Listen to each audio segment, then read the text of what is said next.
Hello friends, मेरा free seminar हुआ था autism awareness month give away seminar. बहुत सारे पेरेंट्स मुझसे पूछ रहे हैं कि उसकी रिकॉर्डिंग्स अगर मिल सके। उस सेमिनार को अराउंड 437 लोगों ने अटेंड किया था और बहुत अच्छा लगा मुझे अपना नॉलेज बेस सबके साथ शेयर करके। जो भी चीज़ें मैंने उसमें शेयर की थी उसके ग्लिम्सेस मैं इस वीडियो में दिखा रही हूँ। और ये रिकॉर्डिंग्स आप मेरे वेबसाइट पे एक बहुत ही छोटे नॉमिनल चार्ज पे बाय कर सकते हो। तो शेयर करना चाह रही हूँ जो हमने थोड़ा बहुत डिस्कस किया। अगर मैं बच्चे को प्रॉम्प्ट दे रही हूँ तो मैं पहले वर्बल प्रॉम्प्ट दूंगी कि भाई सपोज ये यहाँ पर रिमोट पड़ा है। Okay, I am just going to give you an example. बाबू बच्चा चलो रिमोट ले लो।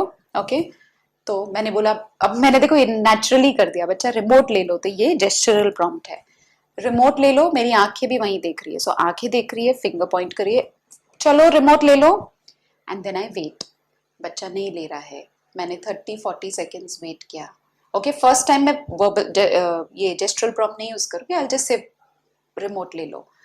बच्चे ने नहीं लिया, देन आई गो टू, ये देखो ये रिमोट है, आप ले लो बच्चा, जल्दी से दे दो या पुट इन या वट एवर। तो मैंने वर्बल प्लस जेस्चरल दोनों साथ में यूज किया।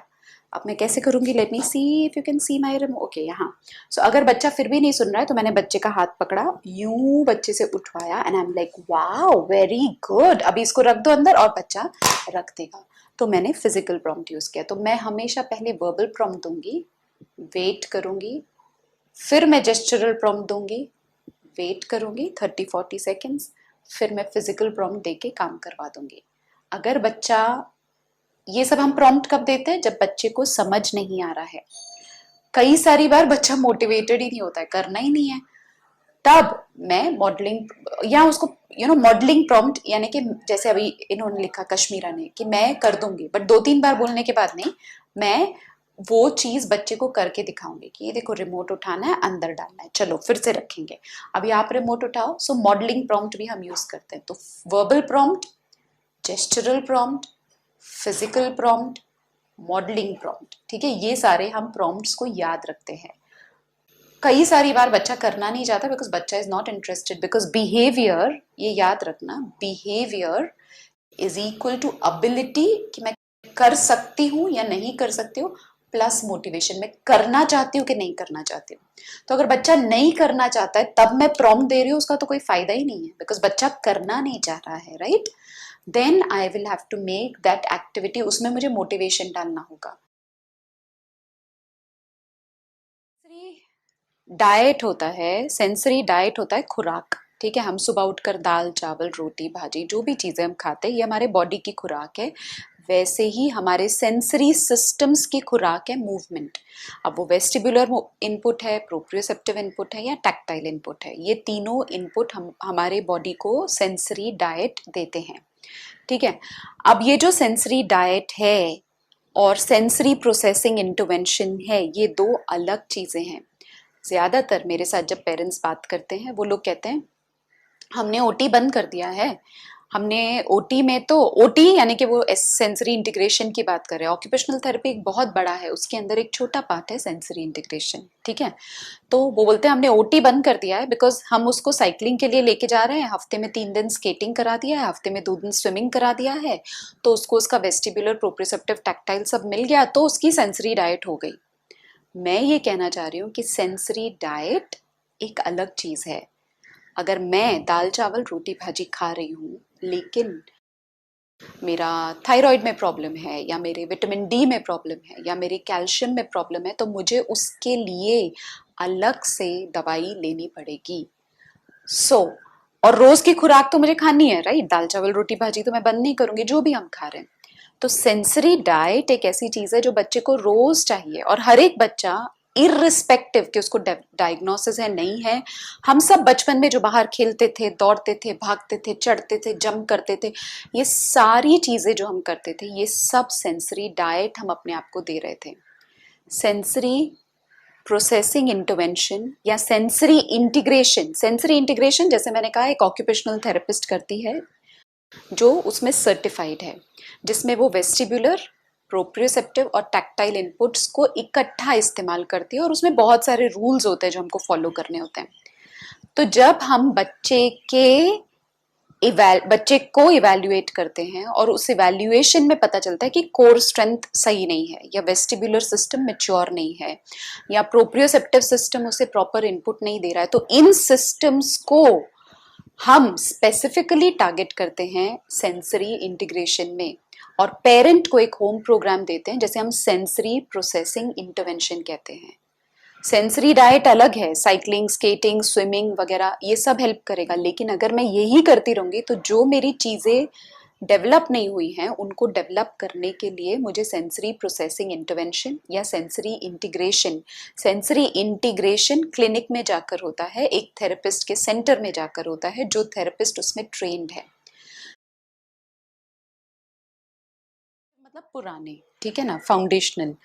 और प्रिमिटिव रिफ्लेक्सेस जब इंटीग्रेट होते हैं तो क्या आपको पता है कौन से रिफ्लेक्सेस आगे आते हैं डेवलपमेंट में? कौन से रिफ्लेक्सेस फिर डेवलप होते हैं आपके हिसाब से? Postural. Very good, very good, postural reflexes आते हैं। तो बच्चों में, हम सब में प्रिमिटिव रिफ्लेक्सेस होने चाहिए। जैसे ही बच्चा पैदा होता है प्रिमिटिव रिफ्लेक्सेस ही चेक किए जाते हैं, चेक करने के लिए कि ब्रेन की मैच्योरिटी क्या है, न्यूरोलॉजिकल मैच्योरिटी कितनी है, वो जानने के लिए प्रिमिटिव रिफ्लेक्सेस चेक किए जाते हैं। और जैसे जैसे उम्र बढ़ती है, बच्चा बड़ा होता है, प्रिमिटिव रिफ्लेक्सेस पीछे हटते जाते हैं और पोस्चरल रिफ्लेक्सेस आते जाते हैं। तो कांधे का छिलका होता है ना, सबसे अंदर का छिलका अगर हम पकड़ लूँ, विड्रॉल रिफ्लेक्सेस जिसको कहते हैं, सबसे अंदर का कोर जो होता है वो है विड्रॉल रिफ्लेक्सेस, जिसमें फियर पैरालिसिस रिफ्लेक्स आता है, जो सबसे अंदर का कोर है, ठीक है। फियर पैरालिसिस रिफ्लेक्स जब मम्मी अपने 9th वीक में प्रेग्नेंट होती है, 9वां हफ्ता, दैट मीन्स नॉट इवन 1 महीना और कुछ हफ्ता, तब ये रिफ्लेक्स डेवलप होना शुरू होता है। तो 9th वीक में ये इमर्ज होता है। और ईटिंग हो गया, ड्रेसिंग, ग्रूमिंग, बेदिंग, बच्चा खुद से नहा पा रहा है कि नहीं। और ये बहुत इंपॉर्टेंट इसलिए भी है क्योंकि बच्चे जब 13, 14 या 9, 10 के भी जब होते हैं, तब अगर पेरेंट नहला रहे हैं और वैसे अगर हो रहा है तो वो हेल्प नहीं करेगा। टॉयलेट एक्टिविटीज बहुत ज़रूरी हैं। टॉयलेट खुद से जा सके, यूरिन और पॉटी दोनों कर सके। कई सारे बार पेरेंट्स बच्चे को पूरा पैंट उतार कर फिर टॉयलेट भेजते हैं, पॉटी भी हो तो पूरा पैंट उतार कर भेजते हैं, तो ये कुछ चीजें हैं अगर हम वर्क कर सकें। क्योंकि क्लॉक जो एनालॉग, जो जिसमें कांटा घूम कर जाता है, तो बच्चे को समझेगा कि अभी 12 पे था और जब 6 पे आएगा तब हम ये करने वाले, तो बच्चे को टाइम मूव हो रहा है वो दिखाई देना चाहिए। That is a first skill. और मैचिंग, आपको क्या लग रहा है, मैचिंग कार्ड्स पहले सिखाते हैं कि मैचिंग ऑब्जेक्ट्स पहले सिखाते हैं?